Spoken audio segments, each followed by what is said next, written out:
late night TV talk show people because they have no rights. You guys are not going to have any new episodes on your shows because your writers are getting shit paid. But I will say I'll give a shout out to Conan O'Brien because back in 07, 08, when the other strike happened, he actually paid his writers so the show could keep going out of his own pocket. He's like, if the network isn't going to do it, hear about that. Yeah, I'm going to do it. And so that's pretty goated of him to do that. Yeah. And also, raising the bar. Yeah, and also shouts out to all the people now who are helping. Like, there's a lot of people out there supporting the WGA. Some people doing it for flack, but there's a lot of good actual support out there. Exactly. And this whole conversation, it's regarding to unions too, because the guild, like the Writers Guild or the Actors Guild, these are all unions that protect the artists from being treated unfairly by studios and networks. Because honestly, all these big corporations are like any other. Like all they care about is profit, and they don't really care about the who's producing the work for them.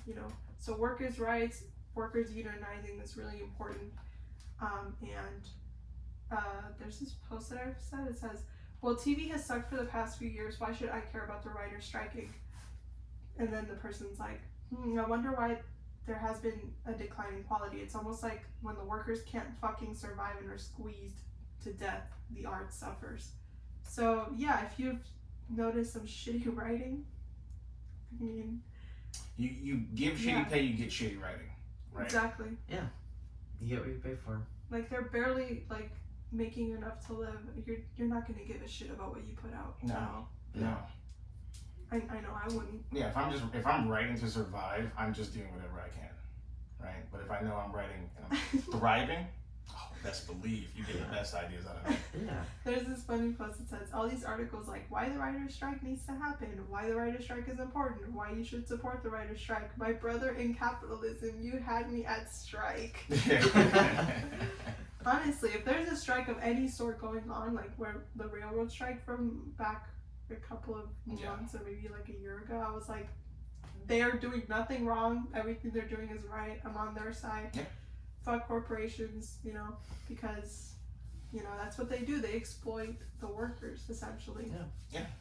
And that's the thing, too. When you're a writer, you also have to acknowledge the fact, I think when you sign a contract that your work is now owned by the network. Yeah. It's now owned by the production company. It stops being your work, I think. And so you're going to have to actually go to court in order to get, the power back in your hand when it comes to your work. Oh, yeah. And so, it's just a lot of messed up shit happening with the writers in Hollywood. And yeah, I don't know if you guys want to add anything more to that. What were what are they actually striking for, pay wise? I feel like they had some kind of they've released what kind of pay they kind of want. I was gonna say an increase. Yeah, they released that. I don't know the specifics of it, right? But I know comparatively, you're talking writers who are making cents off their work versus corporations who are making millions. Yeah. Right, and you have these CEOs getting so much more richer, and it's like I said, it's not like we're asking for a lot. Mm-hmm. 60K, 100K. Yeah. Decent salary. 6 figures if you're really good, right? For those, for the senior writer in your team. Yeah. 6 figures at least, and then trickle down from there. But you can't just expect people to survive on cents when these shows are making hundreds of thousands of dollars. Yeah. No. Look, and there's an example from this post that I'm reading. It says, look at Disney when they acquired Star Wars. They decided they didn't need to pay the writers of the novels any of their meager royalties. They decided that buying a contract meant profiting from books and devaluing, ignoring, and cheating the people who created the books. That's the culture. Starve the creatives little by little until you can replace them with AI whose work has been edited by an underpaid temp with no health care. That makes my skin crawl. That's why I support creatives, I support workers, I support unions, and I think we all should. Yeah. Exactly. Yeah. But yeah, you mentioned like AI writers. I feel like it's just such a weird coincidence of timing, just like a month ago, I feel like people started coming out and be like, no, we can't do this AI creative stuff. Like they're gonna take away all the creatives' jobs, all the writers' jobs. Mm-hmm. Eventually, these corporations, these AIs are gonna be cheaper to generate whatever kind of sludge, as you like to say, out. mean, and that's exactly what they've been doing with Star Wars. Mm-hmm. I can tell you right now, the big problem is going to be with AI writing is that there will be no callback, right? And if you read AI like work right now, especially when it comes to like scripts and story, it's weird because it's a linear story. And it's just, it makes sense, but it doesn't. It's just so inorganic. Yeah. It's so inorganic, and there's never really like that callback, right? There's never like, I got this item from the beginning of the story, and now it's useful. It's just something that was just there. Just we're going. It just happened. Yeah. And going off of what, sorry, were you going to say something? I was just going to say, it sounded kind of like the Mario movie, how it's just, let's just keep going. Like that pretty much. There's literally like we talk about this all the time, like, what's going to happen in like 10, 15 years if people are going to care, but like movies like that came out now would be like, oh, that whole like storyline to Mario was actually AI generated. We said it was written by this guy, but he just be surprised. And that's the thing though, like you can feel the lack of authenticity with AI when AI writes stuff. It's like you can tell not a real person didn't write that. Yeah. Just like with AI art, you can just know. You can just tell. It's that a person didn't make it. Usually the faces don't have very much expression. Yeah. Exactly. And they kind of look like weird. Like I think I saw an AI art of like some old women skating, and they just have this like weird like an airbrush quality to them. It's just weird. Yeah. But the scary thing is, like, they almost have it all right. Like, but except for, like, one, like, facial feature or one kind of thing that's wrong. The thing is, with AI, it's just going to get better. Okay, yes. The AI is going to get better, but the one thing that AI will never capture is emotion. Because when the common person, the basic person who really doesn't have an eye for art might look at a piece of work and not be able to tell the difference. But an artist knows. Right, because there's emotion in brushstrokes, there's emotion in these little accents, right? Like it's when you just look at art, like if you go to a museum, you can feel kind of what these people are feeling, right? When you look at certain pieces, and AI will never be able to reproduce that. So that's one thing that I know, we're safe from, but AI will be a threat with corporations. Yeah. And that's enough of a threat for our livelihood. Did you guys see that sign that says, pay your writers or we'll spoil Succession? Yeah, I saw that one. Yeah, I go for it. There was another one that said, if you want to see these two characters bang, pay your writers. And according to Lisa Ann Walter, she was interviewed at a protest, WGA protest, and she said, somebody is making money and all that the WGA is asking for is a tiny percentage of 3% of that share of that pie be shared among all of the writers. So such a small percentage. Among all the writers and all of the people that contribute to the content and all of us love to see. And I think that the feeling in this town, in this country, is behind the unions. Like unions are going strong and we live in an age where everyone thinks that we should work for free or you should be grateful that you're getting paid a shit salary or a shit, deal. Because you love your job. Because you're supposed to live to work, and that's not true. You're supposed to work to live. That's how it is. But I don't understand bootlickers at all, like with corporations. It's like, oh yeah, like fuck these writers, like they're delaying shows and they should be grateful that they get to work. And I'm like, no. Well, those people, they're brain dead. They don't understand. They're so brain dead. Like, I don't even know what's wrong with them at this point. Smooth brain syndrome. They want AI movies. So those are the kind of people who want AI movies, right? Yeah. Like those are the people that go to Mario and be like, oh, that was a phenomenal movie. Like what? And the crazy part is that the people at the top, the people at the, at the very top of the pyramid, all they do is manage. Yeah. I don't care if your title says CEO, you're a manager. Half the time, the only they have assistants. They're involved in is the approval. Exactly. You just sign away. You just signed like, oh, you're this not is the movie doing that we're making. anything of value. Nothing. Like the only thing is you have a fancy title. Like, and that's it. You're not doing anything of value to the company or to anything. Like the people that are actually producing the valuable work are the writers and the artists and the people. Like the entire production team, right? Like I think honestly, I figured just mathematically in my head, I thought for the longest time, like the people who do the contracts, the people who sign the deals, right, who get the production studios on board and and organize all this stuff behind the scenes, right, is kind of where it starts as far as like who is actually involved and who gives a shit, Yeah. right? And then if you're doing any less than that above that, like, or if you're above that doing any, trying to manage that, then you shouldn't be paid anywhere near what this person's doing. Yeah. Because from there they got to organize people, and these people got to organize people, and then eventually you get your movie baby. We get 80 people on set in the same day. Yeah. Right. Like hard to do. Hard to do. So why you think you deserve a bigger cut just because you're signing a contract doesn't make any sense. Yeah. And the thing is that there's also a trouble with the salary. So there's an unfairness to it. What's that?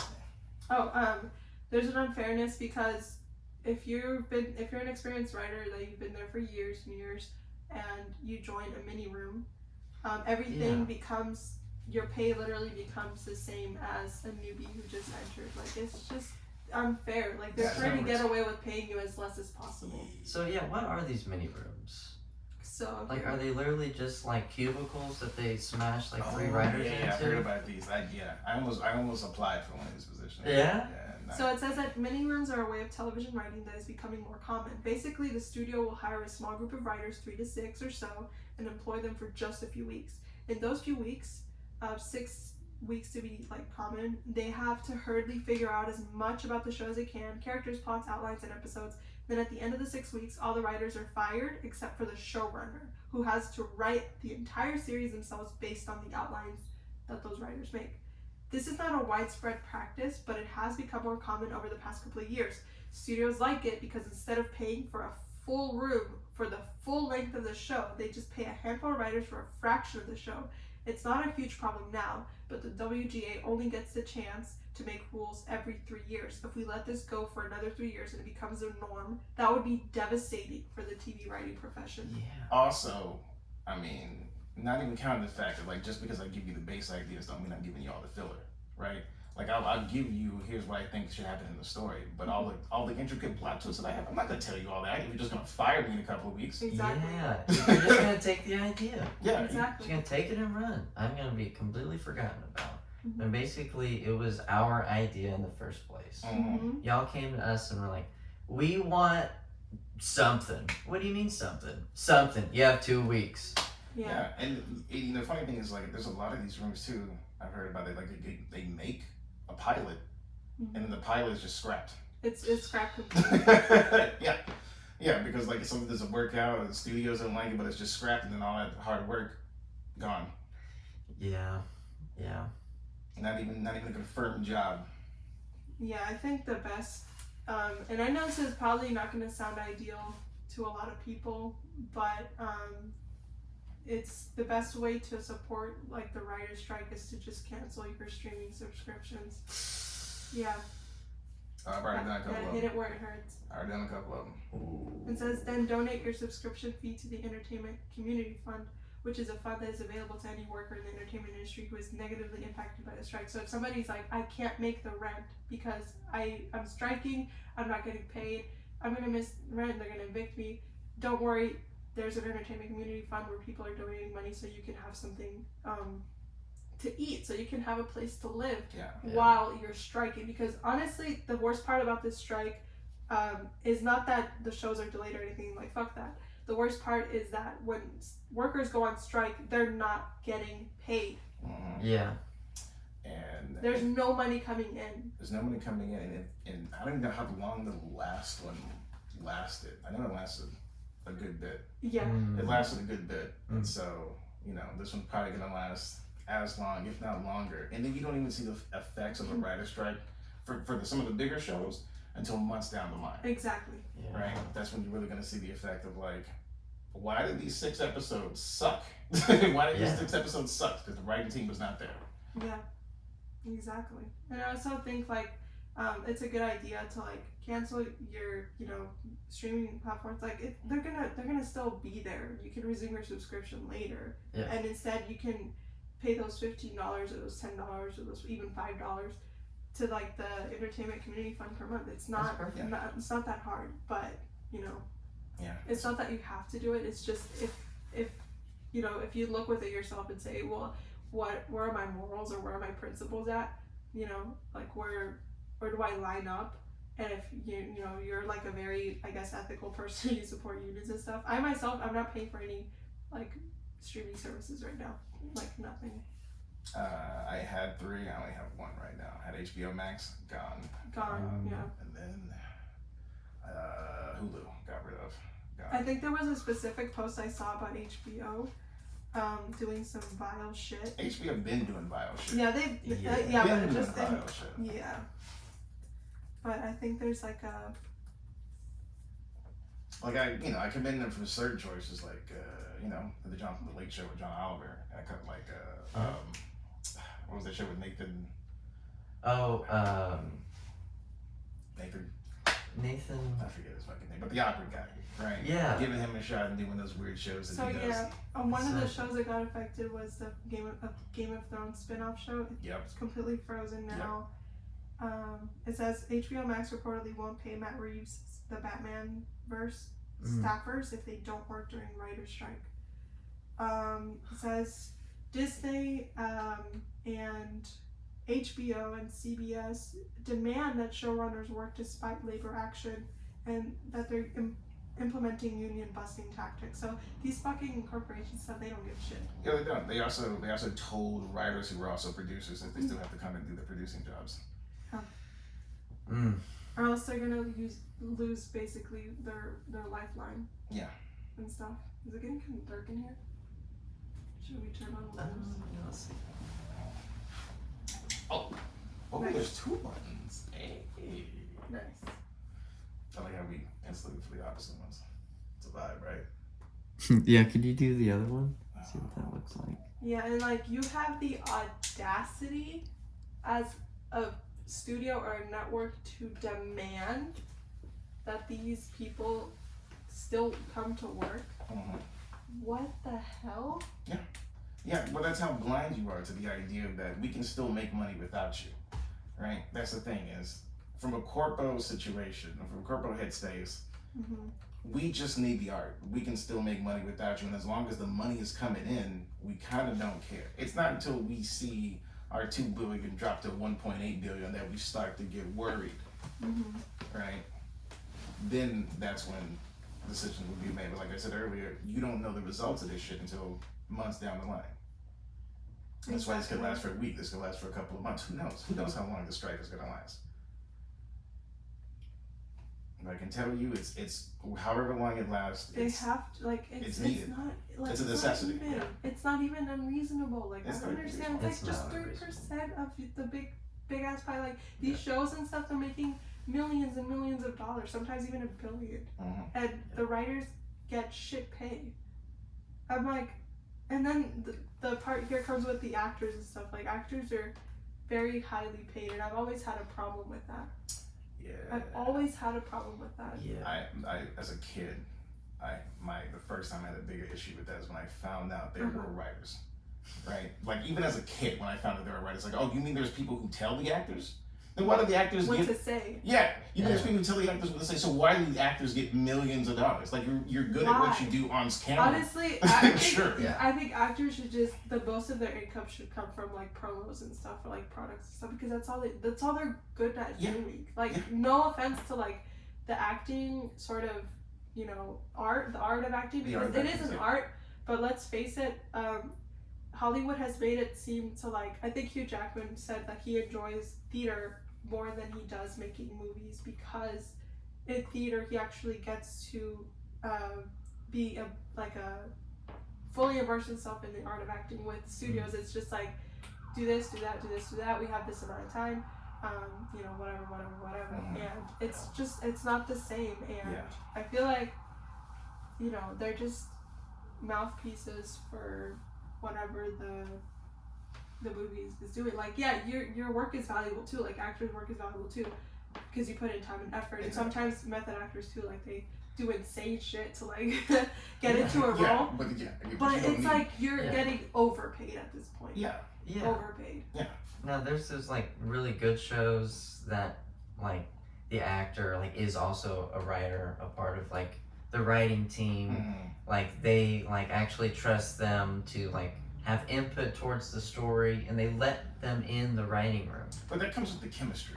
Yeah. Right? That comes with the chemistry of having a group of artists who can work together with their different professions, who are all thriving in this space, could give you top tier quality. That's going above and beyond. Above and beyond. And it's like I want everyone to have equal pay in a set or on a set or anything like that, production team. And I understand that that's unrealistic because there's a budget, there's a set budget. But come on, like you as an actor, you can get $30 million for a movie. $30 million. Yeah, no, that's insane.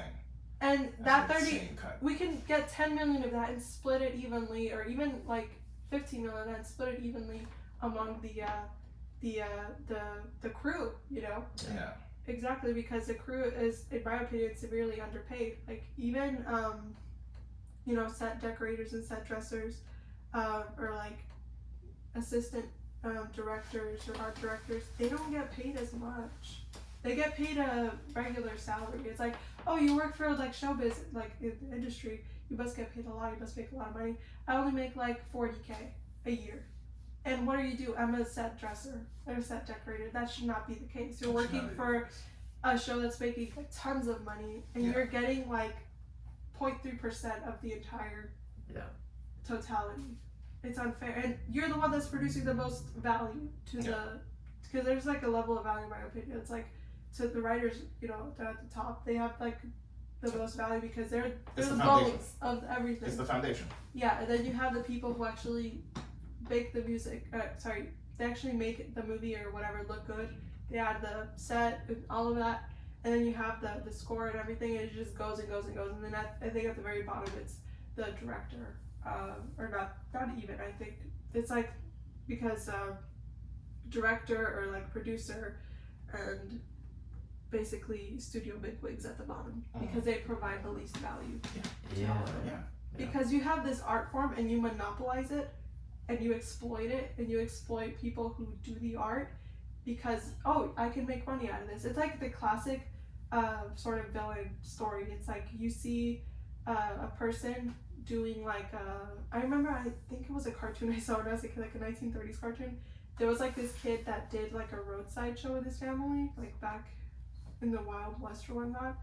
And they were having fun, they were getting all of the money, you know, and then this dude comes around and he's like, I can get you even more money, but you have to give me I don't know, some sort of percentage, or I don't think he even told him. He was just like, if you work for me, and if I get you to more places, you're gonna get more money. And they're like, oh, that's brilliant, let's go. And this guy, he ended up getting like 70% of what they made as a family, and they only ended up getting like 30%. And they're like, hey, like that's my money. I'm the one making this stuff. You're just managing me. What the fuck? Yeah. And so I feel like that's the thing with like studios and stuff, and even in the music industry. You take something that's an art form and you monopolize it, and then you just get shit in the end, because what you're chasing after is money, not artistic integrity or fulfillment.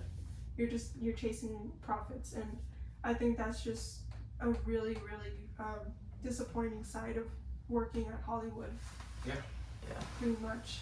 Yeah, and that's the biggest problem, is that art is too, any kind of artist is generally too easy to monopolize, because for the artist, most of the time it's about the art. And someone's going to come and try to manipulate it to make it about the money. Once they see their talent, it's like, well, I can get rich. Excuse me, we can get rich off this. Yeah. You know? Yeah, and I'm sick and tired of hearing the same excuse. We just don't have the budget to pay your rent. Yes, Yeah, you do. you have the budget. Yeah. You're just a greedy asshole who doesn't want people to live basically on a livable like salary or wage. Like you have the budget. I'm sick and tired of hearing I don't have the budget. Yes, you do. Yeah. And you pay it to people, most of it to people who only sign off on papers, and that's it. And they make public appearances and they speak on behalf of the company, but whatever, like, they should be getting what, like $70K a year? They shouldn't be that important. but they are for some weird fucked up reason. You know, I don't know the full details of a job list of like an executive, right? Of what a big executive You're just does. managing things. It's not like you're just managing things. Like you're like a manager at like Burger King or something. You're just making sure everyone's doing what they're supposed to be doing. Yeah.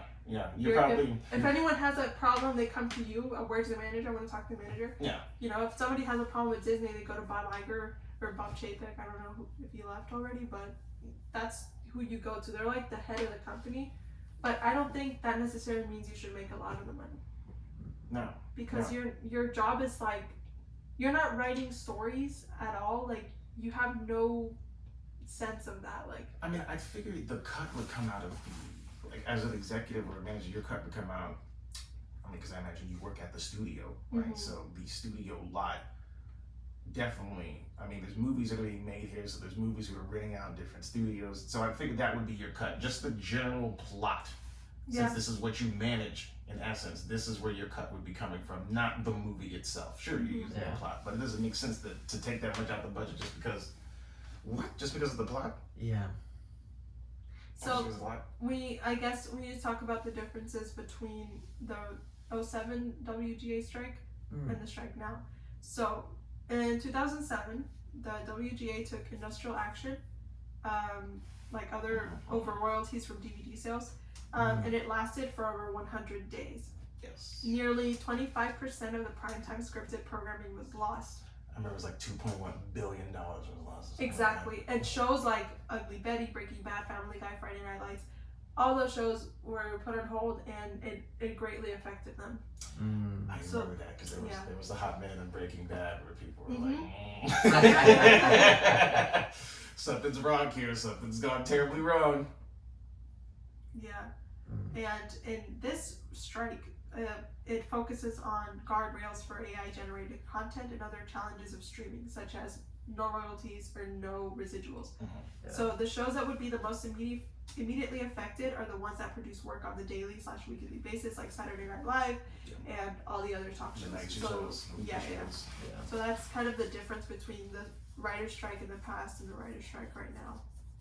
So it sucks. It sucks that we have to live in a state of sort of this is not only affecting like Hollywood, it's just a small taste of the bigger picture, like in a country where most of the wealth is like owned by like 20% or less of the population.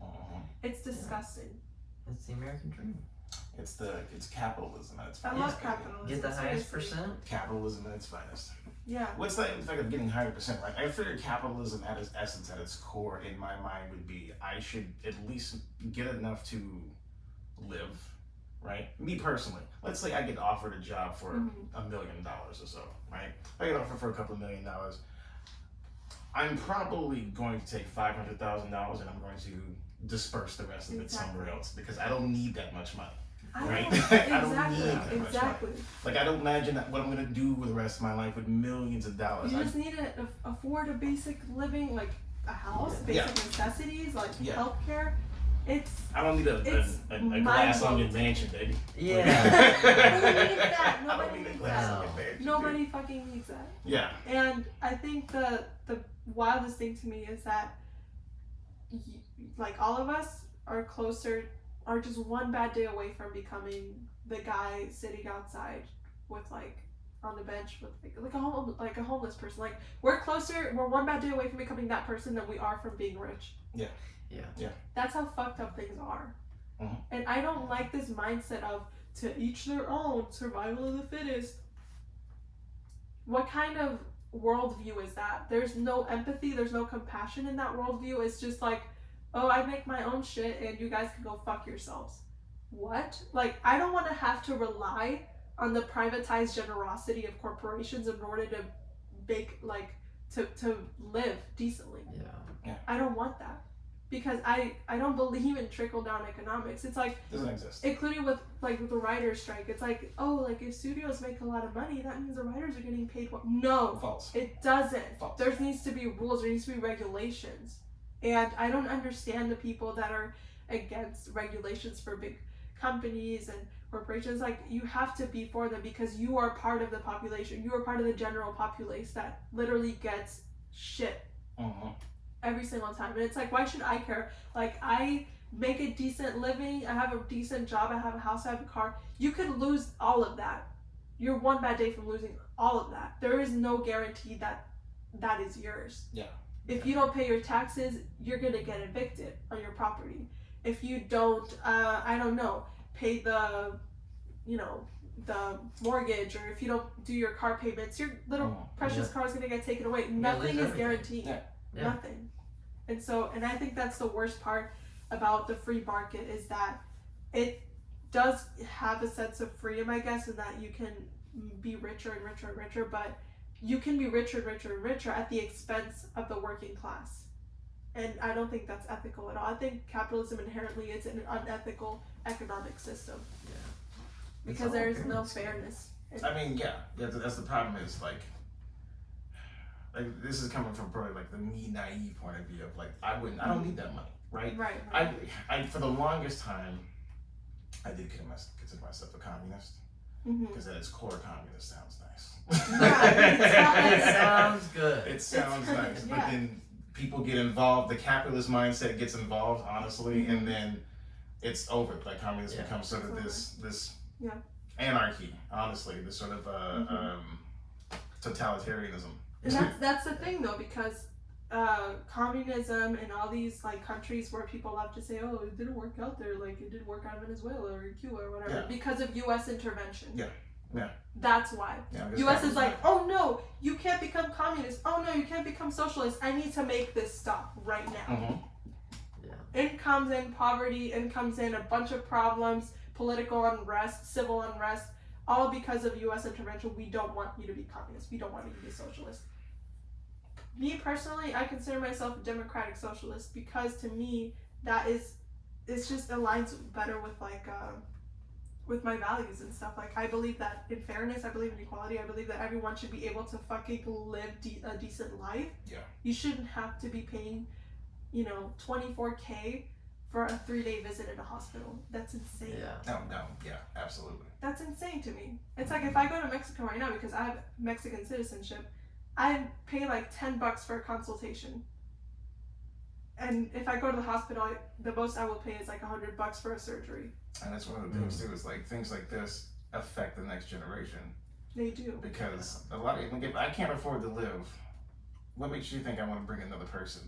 That's the thing. World? They love to complain, oh, why are people having more kids? Like, why are we seeing child? Because you're not making it easier for me. You know what I mean? And then it also costs, like, but childbirth without insurance is insane. $30K. $30K up. Yes. If your child is born with complications, more, with breathing problems, they have to be put in an incubator after they're born, $70K, $100K in debt, medical debt. It's insane. It's insane. It's bonkers. I'm like, why would you?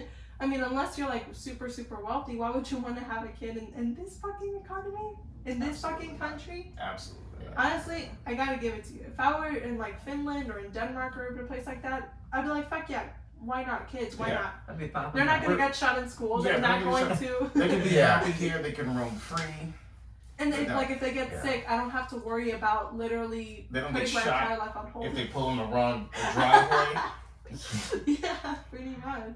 But here it's like, or at least in countries that reject this notion of economic equality because they think that it's it's just for lazy people, or like, fuck you, literally, fuck you. Like, oh, I worked hard to get to where I am, why can't everyone else do the same? Because there's intersectionality, there's challenges involved. Not everyone has 2 arms, 2 legs, 2 eyes, 2 ears like you.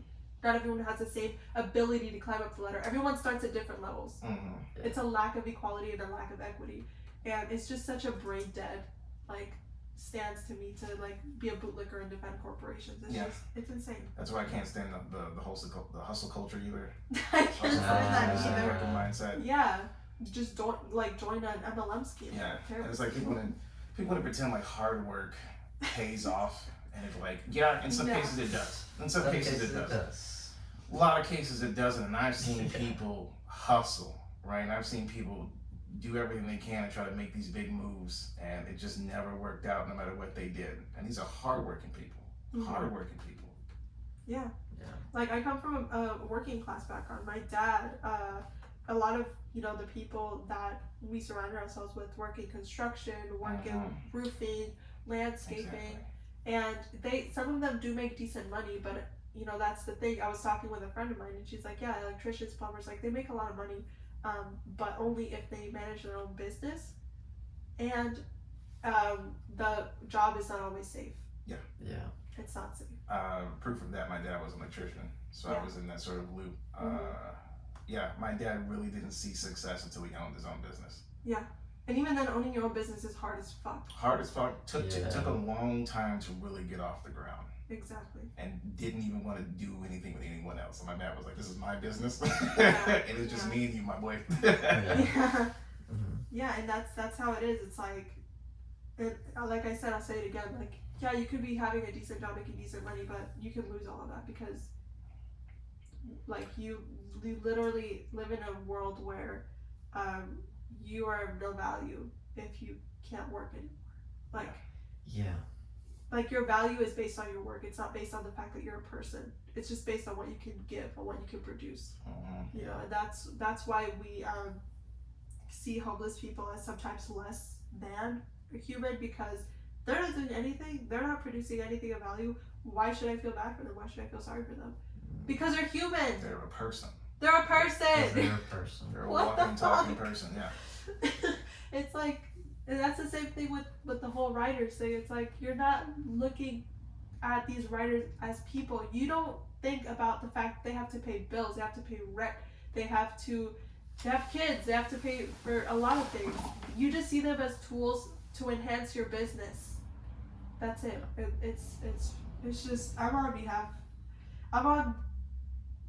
on the side of writers and on the side of unions, and I don't think there's really much more I can say about that. I mean, I'm on the side of artists in general, and that goes through all forms of against AI. Writing, I mean, as a graphic designer, I don't like AI art. Oh yeah, did you see the what was his name? The Studio Ghibli dude, the Japanese guy. Oh, was it Miyazaki? Yeah. Did you hear what he said about AI? No. You didn't? Let me look up. No, I didn't see what it said. Because I've been kind of out of the loop of the internet recently. I just with so much AI news and so much doom scrolling, man. Like I can't do it. So I just don't know what's going on half the time. Yeah, there's a clip of him saying some really heavy shit. There it is. Hold on.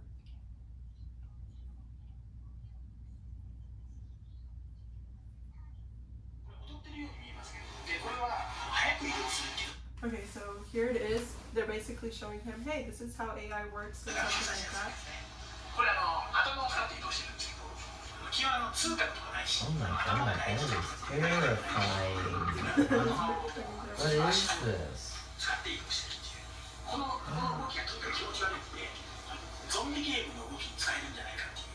Oh, so it's an AI trying to make a zombie. Yeah, pretty much. That looks funny. Yeah, that's him.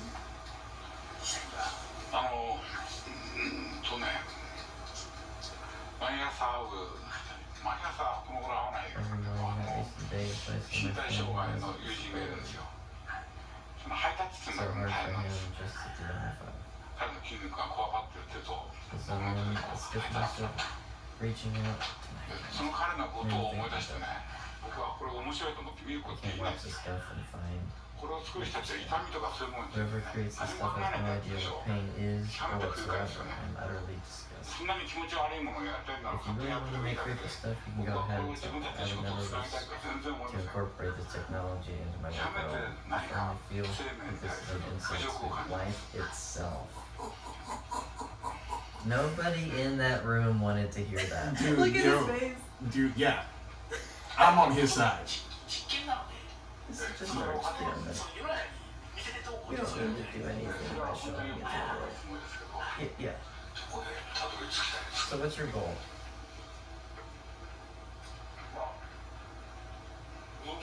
Well, I would like to build a machine that can draw pictures like humans do. Wait, yeah. The dude in the middle. The dude. Yeah, you're just like... almost shot like a Go sketch. back. This is That's the end amazing. of the Oh, video. yeah, I feel like the last word he says are pretty haunting. Oh, is it? I feel like we're nearing to the end times. We humans are losing faith in ourselves. Yeah, it's pretty sad. Damn. We'll that attach cuts deep. that video in the link here. Yeah, no, Yeah. that's a deep cut because Absolutely. I mean, I'm on the side of a person who's like, if without art, I think humanity has no goal. Exactly. You know what I mean? Yeah. Because really, we're here to live and take care of each other and appreciate each other and sort of create and grow, right? Exactly. I'm also one of those people like sure, cultural appropriation can be offensive, but I also feel like culture, we grow up and we accept others. We trade off, we give and take as people. And if there is no culture, if there's no art to a person, Yeah. there's no point in living. Yeah. Exactly. So, that's where I stand on that. Yeah, and I think it's just, I think AI is a thing because they're always looking for shortcuts. Like, how can we make our budget be bigger? How can we make our profits fall into our pockets more? We need to cut off the middleman. We need to cut off the workers. Because you got the workers and you got the art. So if we could just get directly to the art, we don't have to pay these assholes anything. Yeah. Yeah. It's like when they move the sweatshops or whatever, where the companies are like, hey, why don't you, like in Detroit, the Ford used to have their company there. Like, that town used to have so much prosperity because the workers would go work in the plant and they would come home. And then they were like, yeah, we found workers who are willing to work for cheaper wages, like abroad. So, fuck you guys. We're moving the plant.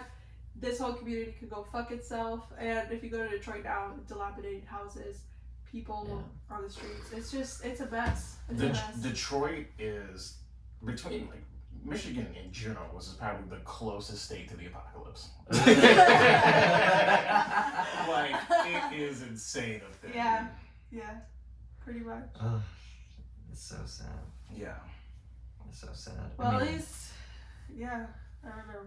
And now, I mean, with the future of AI, because we know some corporations are going to go full AI. So they're going to, see Detroit as just a place that they can have, their base. Just like, oh, sorry guys, y'all need to find somewhere else to live. I need my big computer boxes of AI to, be able to compute all of my dollar signs coming in. Exactly. And at least the Duffer Brothers from Stranger Things are doing something right. They said that filming on season 5 will not begin until the writer's strike concludes with a fair deal. And I think one of the brothers said, "Writing does not stop where filming begins. We hope a fair deal is reached soon so we can all get back to work." And that's what I was saying. That's the right attitude. That's the right attitude. That's what I'm saying earlier. Like a writer's job isn't even done when the story's done, right? Like I finished my story a while ago at this point. I'm still thinking of ideas and ways of how to, play off of it or ways to make it better and improve upon it. So I can only imagine being on set. It's like, oh yeah, we can make this better. Always we can make this better. Yeah. I want to deliver the best product I can to the people because this is a story that I want to tell. Exactly. Right. So I think that's the heart. That's the heart of it. Yeah. And if you ain't got that heart, and you using AI, fucking good luck, man. Get lost.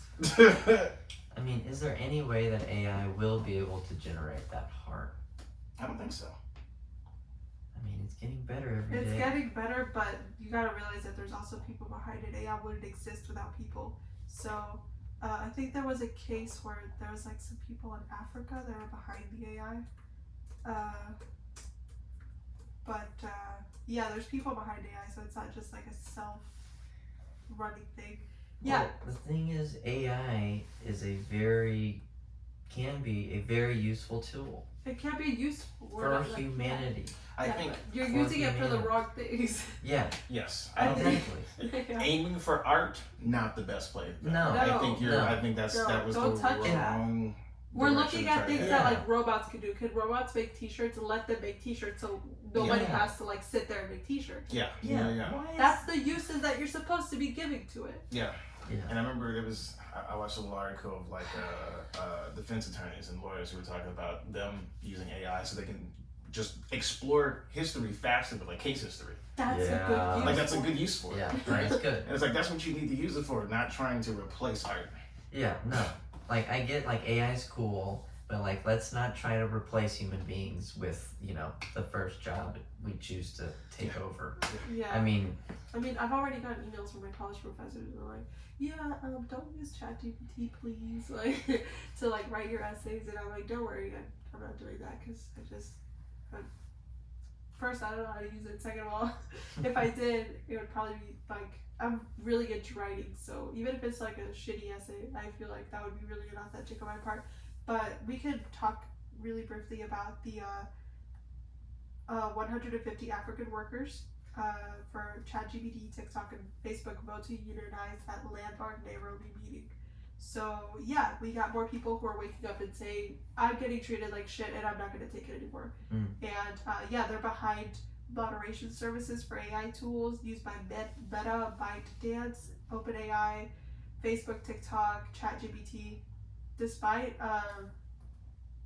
Despite the mental toll of the work, which has left many content moderators suffering from PTSD, their jobs are some of the lowest paid in the global tech industry, with some workers earning as little as $1.50 an hour. what? And you're talking about a program that's being used like all over America right now What? for various means, and these people are making $1.50. How are you gonna? What? How are you gonna feed people $1.50 an I also hour? don't know how as a owner, how you live with yourself, No. how you have that on your conscience. Like, how do you go to sleep at night knowing I'm paying 100 people $1.50 an I'm hour? literally like such a good person. Like I'm giving them like $1.50 an hour. I could be giving them $1, but I'm giving them like $1.50. Oh, I'm so proud of myself. I'm such like a. I'm helping a poor family across the world. Yeah. So yeah, they established a union that's called the Content Moderators Union. That began in 2019. So it's like, yeah, a lot of people are waking up and they're saying we refuse to be treated like shit. Pay us, what we deserve. Which all the power to them, because these companies like TikTok, Facebook, y'all are making billions of dollars. And don't even get me started on the content creator deals that they have. So I think YouTube Shorts for one time, they're like, if you want to be a creator, we're gonna give you like a 30K bonus if you have a reel that is viewed more than 200 times. What the fuck? You have people that are moderating your content and they're getting shit paid, and you're giving some random person who's doing dances in front of a camera a 20K bonus. Yeah. What? Yeah. It's a lot of money here. It's also it's an imbalance. They're just putting the resources into the wrong hands. Yeah. Yeah. It's just, I don't even know what to say anymore, guys. I'm just so disappointed with America.